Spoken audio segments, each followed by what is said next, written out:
आज आपण भारंगीची भाजी कशी बनवायची ते पाहणार आहोत।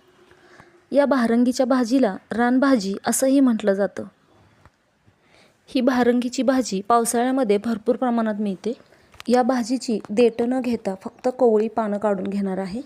या भाजीला मीठ टाकून स्वच्छ 2 ते 3 वेळा पाण्याने धुवून घेतलेलं आहे। भाजी स्वच्छ धुवून झाल्यानंतर बारीक कट करून घेऊया। बारीक कट करून घेतलेली भाजी कुकरमध्ये टाकून 1 ग्लास पाणी, अर्धा चमचा मीठ टाकून 3 ते 4 शिट्ट्या काढून घेणार आहे। कुकर थंड झालेला आहे। ही भाजी काढून पूर्ण पाणी काढून पिळून घेणार आहे। या भाजीमध्ये तुमच्या आवडीनुसार तुम्ही हरभऱ्याची डाळ, मुगाची डाळ किंवा तुरीची डाळ कोणतीही डाळ वापरू शकता।